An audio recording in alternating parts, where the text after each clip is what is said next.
저는 지난 세월 저 자신을 위해서는 싸구려 티셔츠 쪼가리 한 장, 제값 주고 사본 적 없이 살았습니다. 오직 우리 아이들만 바라보며 살아왔던 40대 애엄마예요. 제가 힘들게 살았다고 자랑을 하고 싶은 것도 아니고 괜히 불쌍한 척을 하려고 오늘 사연을 보낸 것이 아니라 남편 하나를 잘못 만나 가진 고생을 엄청나게 하며 살았던 세월이 한이 되어 남았습니다. 저희 나이 때는 가만히 있어도 속안의 깊은 곳에서 화가 치밀어 오르기 때문에 이렇게 한 번씩 다 훌훌 털어놓아야 정신이 건강하게 살 수 있다 하더라고요. 그래서 제 긴 이야기를 털어놓고 싶어 사연을 보내게 되었습니다. 저는 원래 시골에서 농사를 짓는 부모님 밑에서 태어나 가난한 집안 환경에서 자랐어요. 그래도 화목한 부모님들 덕분에 집안에 웃음꽃이 항상 피었고 저한테는 농사를 시키지 않으려 뒷바라지를 해주셨기 때문에 열심히 공부를 할 수 있었습니다. 그래서 동네에서 나름대로 성적도 좋은 편이었고요. 그 지역 도래에서는 거의 유일하게 고등학교를 1시간 거리 시내에서 졸업해서 서울로 대학을 갈 수도 있었습니다. 얼마나 드문 일이었으면 제가 대학을 들어갔을 때 마을의 현수막까지 걸릴 정도였어요. 시골에서 나고 자란 아가씨가 서울에서 혼자 대학 나오고 취업까지 해서 살아가는 것이 쉬운 일은 아니었고 많이 외롭고 힘들었지만 고생하시는 부모님을 생각을 하며 이를 악물고 버텼죠. 그렇게 서울 생활을 하다가 남편을 만나게 되었는데 남편은 뽀얀 얼굴에 서울 토박이었어요. 성격도 좋아서 저한테 먼저 말을 걸어준 것도 남편이었고 대화를 나눌수록 배려심 있고 서글서글한 성격이 유독 눈에 들어오더라고요. 저는 처음엔 남편이 정말 잘 사는 집에 외동아들인 줄로만 알았어요. 애초에 명품이나 비싼 옷에 대해 관심도 없고 전혀 그런 걸 알아보는 눈도 없지만 남편이 몸에 걸치는 것들이 평범한 싸구려가 아니라는 건 알 수 있었어요. 그리고 남편이 저를 만날 때마다 본인 아버님에 대한 이야기를 자주 했었는데 그걸 듣고 있으면 집안이 엄청난 자수성가를 이룬 커다란 기업 하나쯤 경영하고 있는 것 같았죠. 그래서 처음에는 이런 잘 나가는 집안 아들과 시골 촌부의 자식인 내가 만나도 되는 걸까 하는 마음에 부담스럽기까지 했습니다. 실제로 시아버지는 지방에서 올라와 자수성가로 사업체를 일궈내셨고 능력 있고 성공하신 분이 맞긴 해요. 하지만 돌아가시기 전에 회사를 전부 매각하셨고 그 재산을 남편과 시어머니가 고스란히 물려받게 된 거죠. 아버님이 돌아가신 후로 어머님은 전혀 경제활동을 안 하시고 가진 재산을 쓰면서 살고 계시기 때문에 그렇게까지 집안에 여유가 있는 건 아니라고 말했습니다. 실제로 저희가 결혼을 약속하고 시댁에 인사드리러 갔을 때 제 예상보다 너무나도 평범했고 전혀 화려하지는 않았어요. 괜히 집안 차이 때문에 아침 드라마에서 나올 법한 일을 겪는 건 아닐까 걱정했는데 마음이 놓이더라고요. 근데 한 가지 이상한 건 남편은 돌아가신 자기 아버지가 사업으로 성공한 것을 크게 자랑스러워하면서도 정작 본인은 사업을 하지 않고 평범하게 살고 있었어요. 보통 사업이 성공하면 남에게 매각을 하기보다는 자식에게 물려주지 않나요?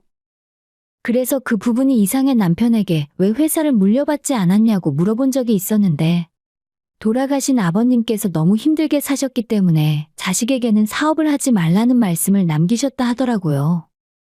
그 당시에는 별로 대수롭지 않게 생각했지만 나중에 이것 때문에 제가 땅을 치고 후회할 일이 생기게 됩니다.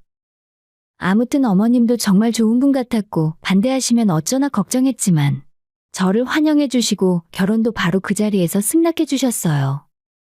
어머님 집은 50평이 넘고 꽤 좋은 위치에 있는 아파트였지만 내부 살림살이나 저를 위해 차려놓은 음식들은 평범한 여느 집들과 전혀 다르지 않았어요. 그래서 어머님이 사치 부리지 않고 소박하신 성격이구나 하고 생각했죠.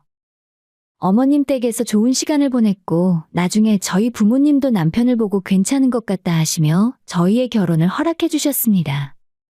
양가 부모님들 축복 속에서 결혼식을 올리고 신혼 때는 정말 행복하게 살았어요. 결혼하고 2년이 지난 후에는 예쁜 딸도 낳았고 바로 그 다음 해에 연년생으로 아들까지 낳았죠. 이렇게 지나고 보니 아무것도 모르고 아이 낳아 키우며 살던 그때가 제 인생에서 가장 행복했던 시간이었던 것 같아요. 저는 첫째를 낳았을 때는 육아휴직을 하고 1년 동안 집에 있었는데 회사로 복직하고 얼마 지나지 않아 둘째를 가지게 되니 괜히 눈치도 보이고 또 육아휴직을 1년 쓰게 된다면 다시 복직하기도 힘들겠다 싶더라고요.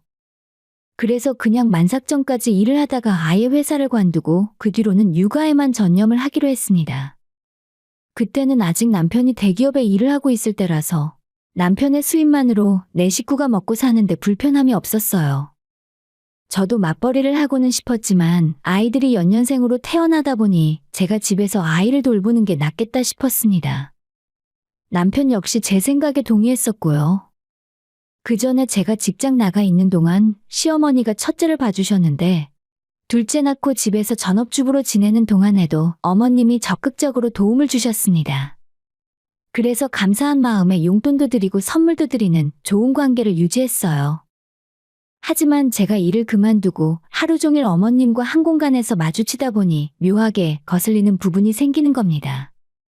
지방에 사시는 친정 부모님은 자주 올라와서 손주를 보실 수도 없기 때문에 딸 사랑, 손주 사랑하는 마음을 직접 만든 반찬이나 한우, 농사지은 과일들을 택배로 자주 보내주셨는데 시어머니께서 저희 친정 부모님이 보낸 택배를 먼저 열어 확인하시고는 마음에 드는 건 저한테 말도 없이 본인 집으로 가져가세요.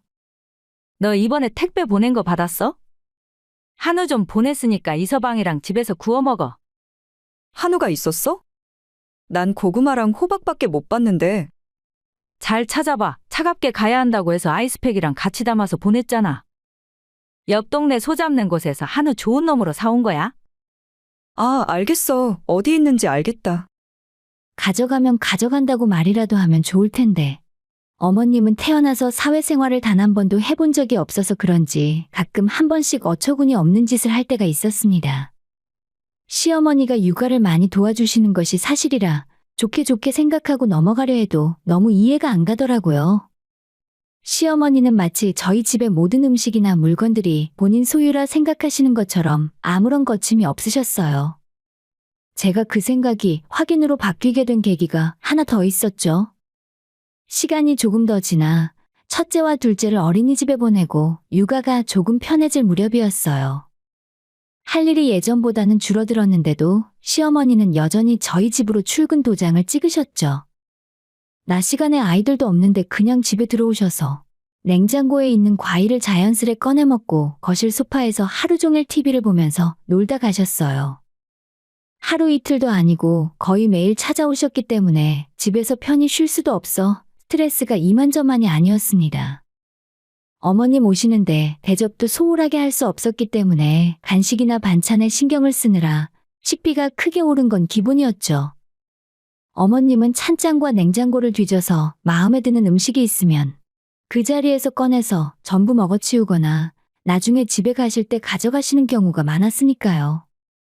시어머니가 이래저래 도움이 된 것도 분명하기 때문에 먹는 걸로 뭐라고 하면 치사하고 정없는 것 같아서 입을 꾹 다물고 있었더니 나중에는 음식에서 그치지 않았습니다. 낮에 제가 외출하고 집에 돌아와서 아이들 집에 오기 전에 간단히 청소기라도 돌리려고 했는데 저희 집 무선 청소기가 통째로 사라져 있더라고요. 도둑이라도 들었나 싶었지만 다른 건 전부 멀쩡히 있었고 청소기만 없어졌습니다. 우리 집에 들어올 사람은 어머님 하나뿐이라서 고민에 고민을 거듭하다가 어머님께 전화를 걸어 혹시 낮에 우리 집에 왔다 가셨냐고 물었어요.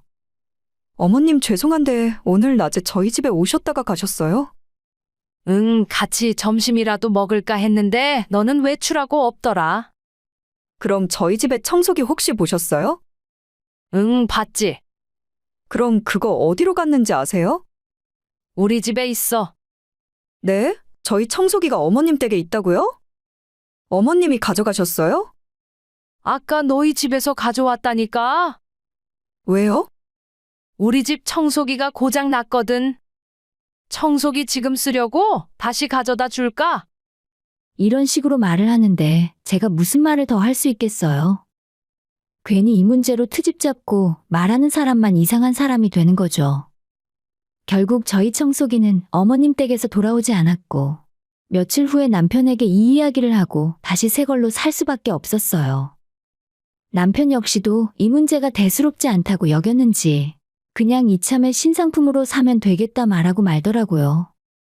청소기가 한두 푼 하는 것도 아니고 애초에 어머님이 가져가셨던 게 100만 원이 훌쩍 넘는 모델이거든요. 비슷한 걸 다시 사려니 돈이 너무 아까워서 저희는 좀 저렴한 모델로 살 수밖에 없었어요. 새 청소기로 청소를 할 때마다 뭔가 기분 탓인지 마음에 안 들고 어머님이 가져가신 제 청소기가 자꾸 생각이 나서 짜증이 났습니다. 그뿐만이 아니라 그 뒤로도 일회용 캡슐 커피 머신, 스팀 다리미, 예쁜 접시와 식기들은 정말 셀 수도 없이 어머님이 가져가셨습니다. 혼자 힘으로 들고 갈 수 있는 건 거의 다 가져가신 것 같아요. 어느 날 저희 친정엄마가 세트로 사서 절반을 나눠주신 고급 접시가 있었는데 어머님이 그게 마음에 든다며 또 가방에 챙겨 넣으시려고 하길래 그날 처음으로 어머님과 제대로 다투게 되었습니다. 어머님, 그건 안 돼요. 아니, 이제 저희 집에서 물건 가져가시는 건 안 돼요. 뭐? 내가 가져가는 게 아까워서 그래?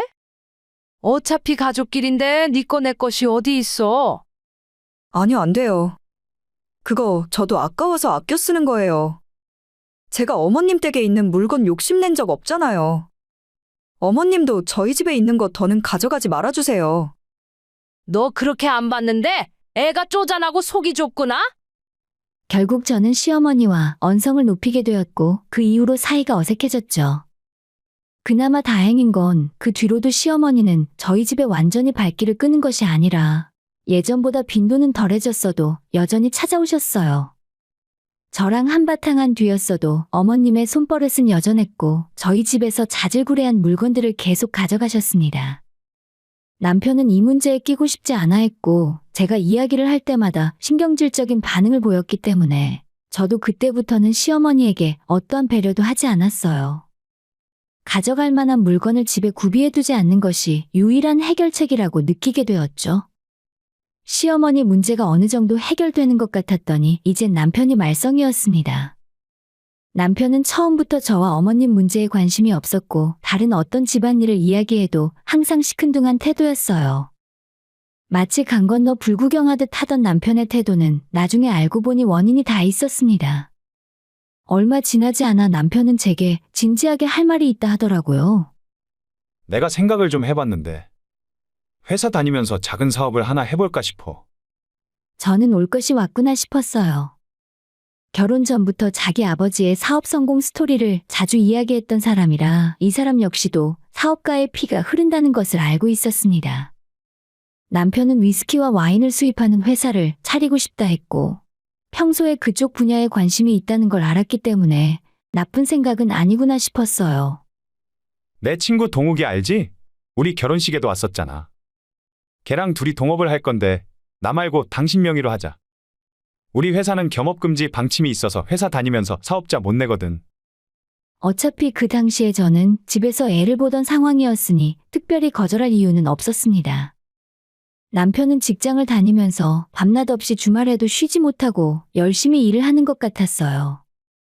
초반에 남편이 미국에서 수입해들여온 와인이 매니아들 사이에서 크게 인기를 끌었고 수입해온 물량이 금방동이 날 정도로 주문이 폭주하는 일이 있었습니다. 남편은 작은 성공에 취해 공격적인 투자를 하기로 마음을 먹었는데 그 뒤로는 수입해들여온 와인마다 팔리지 않고 창고에 쌓여가기만 하더라고요. 결국 사업을 시작한 지 겨우 3년도 버티지 못하고 회사가 무너졌어요. 원래 사업이라는 것이 잘 될 때도 있고 실패를 해도 경험으로 남으니 괜찮을 거라 생각했는데 제 앞으로 5억이 넘는 빚이 쌓여 있다는 걸 알았을 때 너무나도 황당한 마음뿐이었습니다. 여보, 이게 어떻게 된 거야? 왜 내 앞으로 이런 빚이 생겨? 진정 좀 해봐. 사업하다 보면 그럴 수도 있는 거지. 내가 설명해 줄 테니 일단 진정해. 진정하라고? 5억이야, 5억. 나는 집에서 살림만 하던 사람인데 5억이라는 빚이 말이 되는 소리야? 이 상황에서도 남편이 별일 아니라는 태도를 유지하길래 남편과 시어머니 앞으로 재산이 있으니 금방 제 빚을 갚아줄 거라 생각했습니다. 하지만 얼마 후에 더 충격적인 사실을 알게 되었는데 돌아가신 시아버지께서 사업을 성공하고 매각을 한 것이 아니라 실패하고 망했다 하더라고요. 애초에 남편이 이야기하던 것처럼 그렇게 큰 사업도 아니었고 다른 누군가에게 제대로 된 돈을 받고 넘긴 것도 아니라 빚을 못 갚아 통째로 뺏긴 거였어요. 아버님뿐만 아니라 저희 남편 역시도 이번 사업이 처음이 아니라서 그나마 얼마 남겨놓은 아버님의 유산 대부분도 다 날린 이후 저를 만나 결혼을 했던 거였습니다. 남편은 처음부터 지금까지 말만 번드르르하게 하는 사람이었고 사업에 대해서는 아무런 능력이 없었습니다. 이미 이렇다 할 재산이 아무것도 남아있지 않아서 5억 원의 빚은 전부 제가 고스란히 갚아야 하는 돈이었습니다. 이런 제 사정을 들은 주변 사람들은 빨리 이혼하라며 성화였죠. 당장 법적으로 철저하게 따져서 조금 손해를 보더라도 빚을 남편에게 떠넘기고 손절을 하라는 사람들이 많았어요. 하지만 저는 그 당시에 아이들에게 아빠라는 존재가 없이 살게 하고 싶지 않았습니다. 상황이 이러니 이혼을 한다고 해도 남편에게 양육비를 받을 수도 없을 것 같았어요. 당장 빚이라도 줄이기 위해 살던 집을 정리하고 빚이라도 줄이자 했는데 남편은 자기가 회사에 멀쩡하게 다니고 있으니 아무 걱정하지 말라 호언장담을 했어요. 당신 연봉으로 5억을 어떻게 갚을 건데? 이자만 갚으면서 평생 살 거야? 당신 명의로 대출이라도 땡겨와서 빚을 갚아야 할 거 아니야? 왜 갑자기 화를 내고 그래? 당신이 너무 걱정하는 것 같아서 안심시키려고 그랬지. 당신 차도 팔고 우리 집도 팔고 일단 돈 되는 건 다 팔아서 빚부터 갚아. 남편도 제가 그렇게까지 악다구니를 쓰며 화를 내는 모습은 처음 봤을 거예요.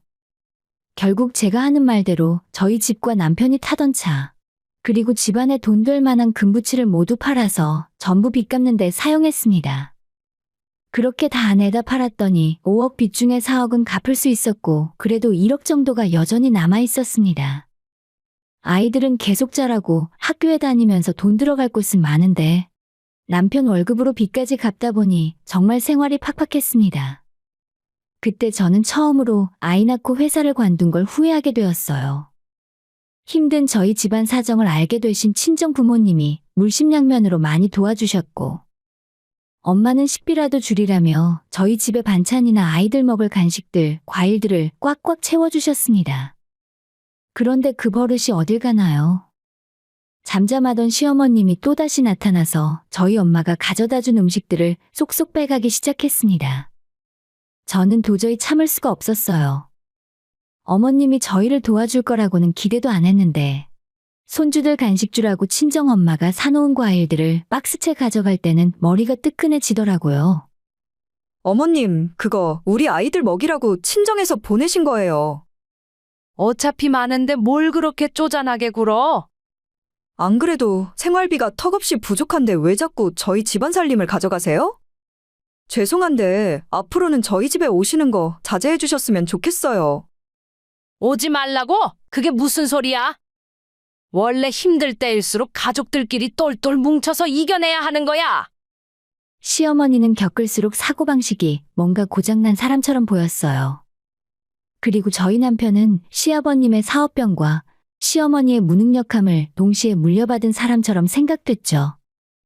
결국 제가 시어머니에게 집에 오지 말라고 단호하게 이야기를 했더니 본인도 빈정이 상하셨는지 그 뒤로 찾아오는 일이 거의 없었어요. 가뜩이나 스트레스 받고 힘든 상황에 남편은 또 딴 생각을 품고 있었습니다.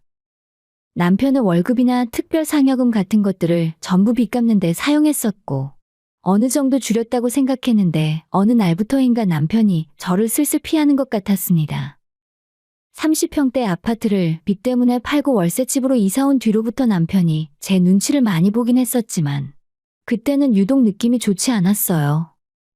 그래서 남편을 붙잡아두고 솔직하게 말하라고 했습니다. 당신 대체 또 무슨 짓을 저지른 거야?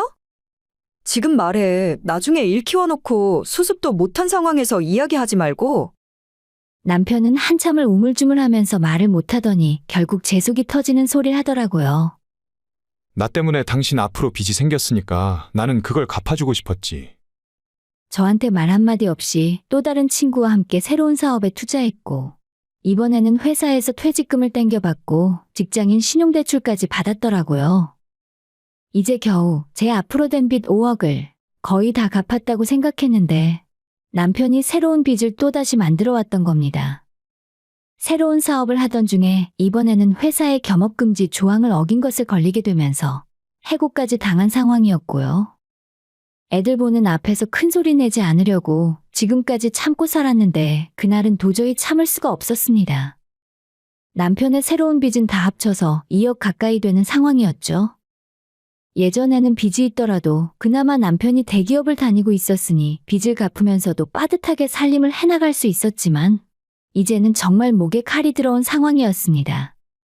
저 인간 믿고 살다가는 아무것도 안 되겠다 싶어 내가 직접 나서야겠다 생각했어요. 매일 시장 다니면서 무슨 일을 해야 할까 고민하다가 어차피 먹는 걸로 장사를 하면 팔다 남은 음식은 우리 식구들 먹일 수라도 있겠다 싶어 과일 가게를 시작하려고 마음을 먹었습니다.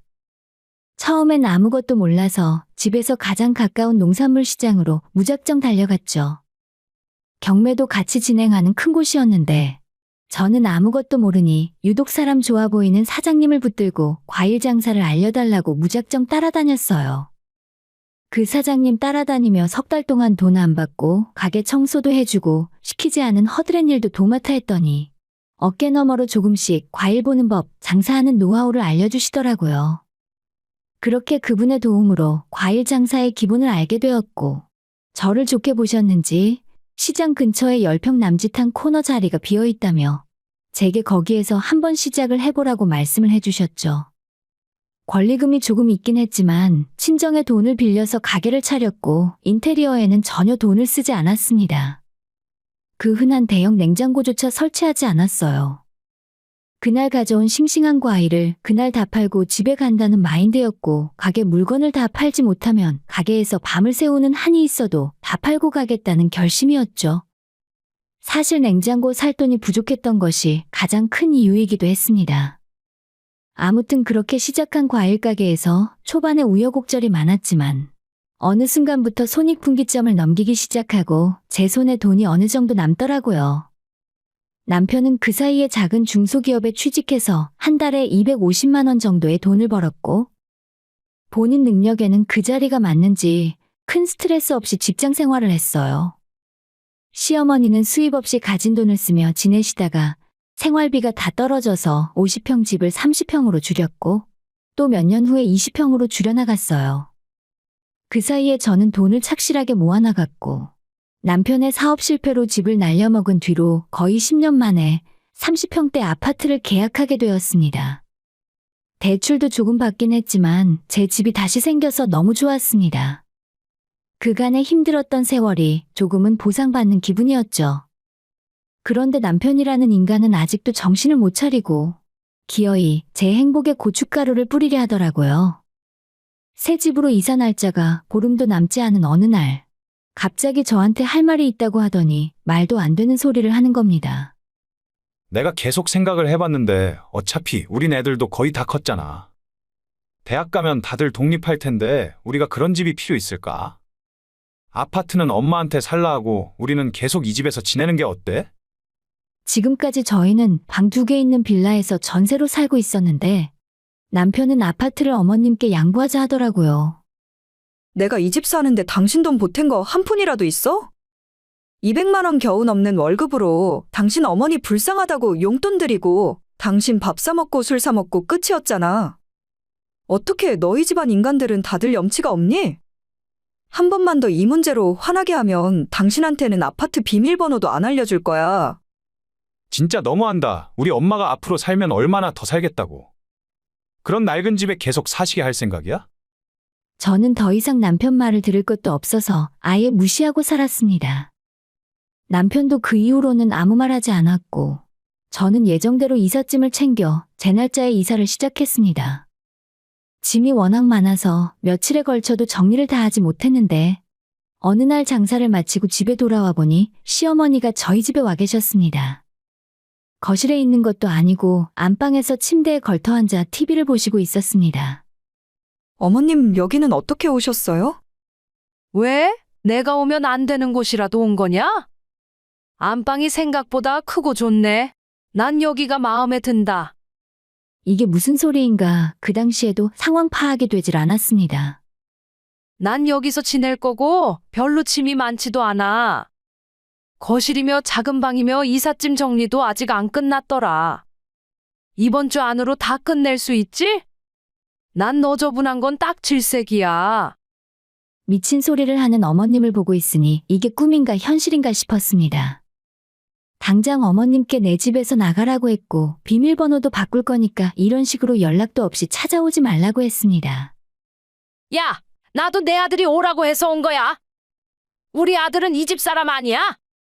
어머님, 제가 지금까지 어머님 아들 내쫓지 않고 데리고 산 것만 해도 저한테 고맙다고 절을 하셔야 돼요. 근데 이제 같이 살 생각도 없으니까 어머님이 데려가시면 되겠네요. 어머님이 끝까지 안 가겠다고 버티니까 제가 힘으로 강제로 끌어내려 했는데 연세도 있는 분이 어찌나 힘이 좋은지 침대 모서리를 붙들고 버텼습니다. 힘을 쓰고 버티다가 도저히 안 되겠는지 그때부터 제 머리채를 잡기 시작하셨고 저 역시도 손이 있었기 때문에 어머님의 머리채를 동시에 잡았죠. 아무리 어머님 힘이 좋다고 해도 시장에서 과일 박스를 나르며 억척스레 10년을 굴렀던 저를 이길 수는 없었습니다. 힘으로 머리채를 잡고 현관으로 던져버렸고 어머님은 변변히 저항도 못하고 악소리를 내며 나뒹굴었죠. 어머님은 세상이 무너진 사람처럼 엉엉 소리를 내며 울기 시작했는데 마침 얼마 후 도착한 남편이 저를 한번 째려보고는 어머님을 데리고 나가더라고요. 이때다 싶어 현관 비밀번호를 바꿔서 남편도 집에 들어오지 못하게 만들었어요. 한참 후에 남편은 문이 열리지 않는다는 걸 알게 되었고 현관문을 두드리며 난동을 피웠습니다. 하도 시끄럽게 문을 두드려서 앞집 사람이 경찰을 불렀고 남편은 어쩔 수 없이 시어머니 집으로 가는 것 같았습니다. 며칠 후에 이혼 서류에 도장을 찍어 시댁으로 보냈더니 이번에는 어머님이랑 둘이 몰려와서 또다시 난동을 피웠어요. 그때는 제가 먼저 경찰을 불러 쫓아내달라고 말씀드렸죠. 여기가 내 집인데 어딜 쫓아내? 여기가 왜 당신 집이야? 여긴 내 돈으로 산 내 집이야. 아니, 당신 진짜 해도 너무하는 거 아니야? 우리 엄마한테 집을 달라는 것도 아니고 방 하나 내주는 게 그렇게 어려워? 당신이 뭔데 그런 결정을 혼자 마음대로 하냐고? 그렇게 어머님 모시고 살고 싶으면 너가 어머님 집에 가서 모시고 살아. 그래, 내가 너랑 이렇게는 못 끝내지. 두고 봐. 재산분할 절반이랑 위자료까지 왕창 뜯어내 줄 테니까. 남편은 경찰에 떠밀려 씩씩거리고 돌아가더니 이혼 소송을 준비하려는 모양이더라고요. 언제쯤 내용 증명이 집으로 날아오려나 내심 기다리고 있었는데 뭔가 자기 생각처럼 돌아가지 않는지 조용했습니다. 또다시 며칠이 지나고 퇴근길에 저희 집으로 찾아온 남편은 제 앞에서 무릎까지 꿇으며 싹싹 빌기 시작했어요. 여보, 내가 다 잘못했어. 나는 효도하고 싶은 생각뿐이었지. 당신이랑 싸우려고 한 건 아니야. 내가 미안해. 용서해줘. 저는 남편에게 용서 고모고 다신 우리 집에 찾아오지 말고 너가 먼저 소송한 걸면 내가 먼저 소송 걸 테니 그렇게 알라고 말했습니다. 그날 이후로 저는 집에 찾아오는 남편을 다신 상대하지 않았어요. 아이들 역시도 제 편이었고 남편은 결국 힘 한 번 써보지 못하고 이혼 서류에 도장을 찍을 수밖에 없었죠. 지금은 어머님 댁에 들어가 두 모자가 함께 살고 있는 것 같아요. 어떻게 지내는지 알고 싶지도 않아서 제대로 알아본 적도 없네요. 아이들은 이혼하는 과정부터 지금까지 항상 제 편이고 제게 힘이 되어주고 있습니다. 우리 아이들을 생각하면 제 지난 결혼 생활이 마냥 헛되지는 않았다고 생각해요. 집안이 그렇게 엉망진창이었는데도 아이들은 착실하게 공부해서 본인 앞길을 열심히 준비하고 있습니다. 이혼하고 한동안 셋이 함께 지내다가 올해부터 첫째가 대학에 가면서 지금은 수험생인 둘째와 지내고 있어요. 저는 남편과 이혼한 뒤로 모든 일이 다 잘 풀리는 것 같고 우리 세 식구의 인생도 날로 승승장구하는 것 같습니다. 오늘의 사연은 여기까지입니다. 구독과 좋아요, 알림 설정은 많은 힘이 됩니다. 다들 행복하시고 좋은 하루 되세요.